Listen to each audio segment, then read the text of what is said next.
Hi, this is Buck Baskin with AdultBibleStudyCurriculum.com. Hopefully this lesson sounds okay. I've been battling a little bit of allergies this week, but since you don't stop your ministry when you have allergies, I'm not going to stop mine. So we're going to press forward. And in this lesson on follow-up, I really want to talk about the 3 points of contact. I mean, the 3 ways you should be contacting people when they come into your small group. And in case you did not know, and the reason we have this whole section about follow-up is you should be contacting people when they visit your group and also when they miss.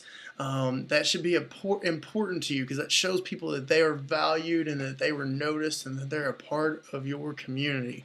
And so we're going to look at these different ways and just kind of talk about the benefits of each one.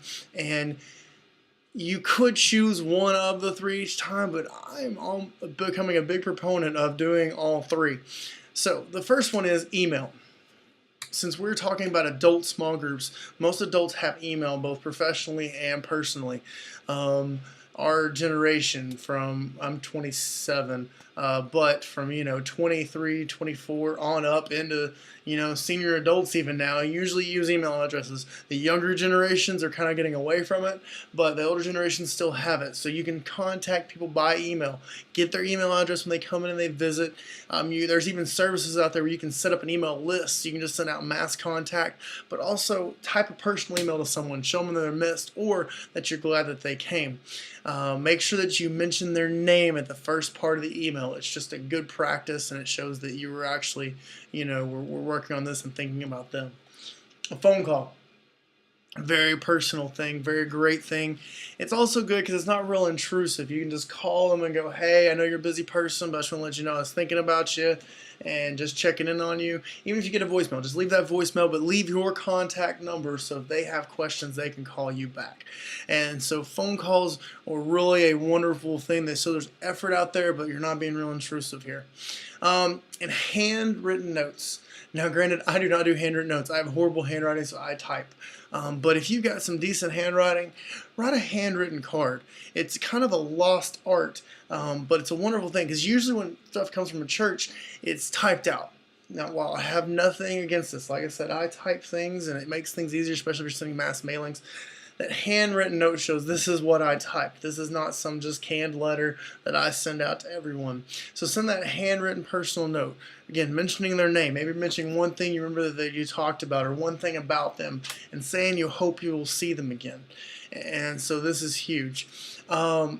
This is another thing that you can think about sending is maybe an information packet or a small gift. It could be a very little thing. Maybe just a CD of some of the sermons that have been done at the church recently, or maybe like, I don't know, a bookmark with some scripture on it. You don't want to, bust your budget here, but you can send a little gift and then some information about the group. Opportunities to serve, the thing that you're studying, maybe a calendar of events. If you have even smaller groups that are guys and girls or guys and girls events or whatever might pertain to them, personalize it. If they're parents, maybe about some of the kids' activities.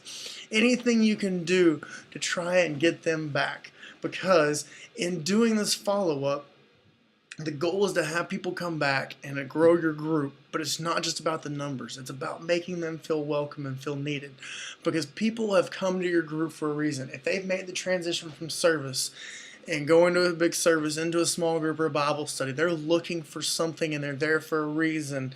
And so you need to make sure that they're welcome so they can come back and get the answers to their questions and get what they need. Follow-up's important. If you're not doing it, you need to be doing it. And these 3 points of contact are so important. And then, like I said, the 4th thing on the end's a great add-on that you can do. And this way you're not intruding in on people, but you're letting them know that they're welcome. If they invite you and they say, hey, I've really got some deep questions, can you come over to my house? Do that. Do the home visit, but don't push it, okay? Don't push it aside to where you're never willing to do that, but don't make that your first line and option. Do these three or four things, and you should be good to go.